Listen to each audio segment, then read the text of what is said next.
चारि अपराधी घर भांगी माटी मिसाइला प्रशासन।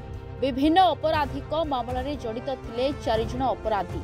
केन्दुझर जिला बड़बिल म्युनिसिपालिटी अधीन सरकारी जमी 4 जण अभियुक्त दीर्घ दिन है घर कर रही आसुवा बेले यह उपरे प्रशासन पक्षर बुलडोजर चढ़ाई समस्त घर को माटी मिसा एठारे बेआईन भावे सरकारी जमी घर कर रोते 4 अभियुक्त।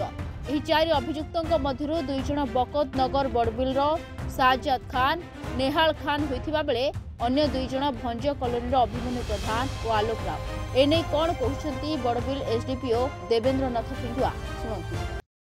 आज्ञा सर नमस्कार। नमस्कार।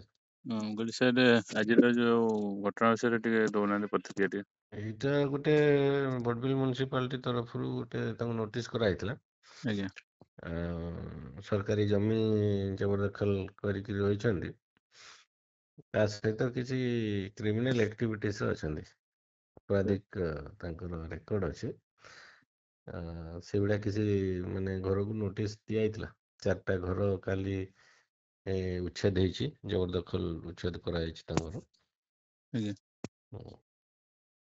तो मैंने सर ना नाटा हूँ शहादत खान आउ एमडी राजा एलियास नेहाल खान 2 जण बरकत नगर बड़बिल आउ अभिमन्यु प्रधान आउ जड़े आलोक राम ये 2 जण भंज कॉलोनी पीएचडी रोड।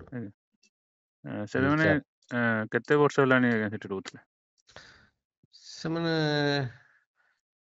सेठी दीर्घ दिन हला रहलेनी सरकारी जगह को कब्जा करके रही।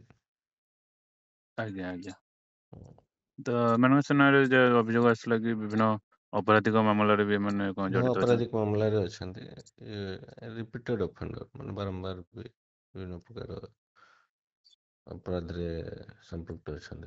कोईडारू नगेश चंद्र पाढ़ी रिपोर्ट रिपोर्टर्स टुडे।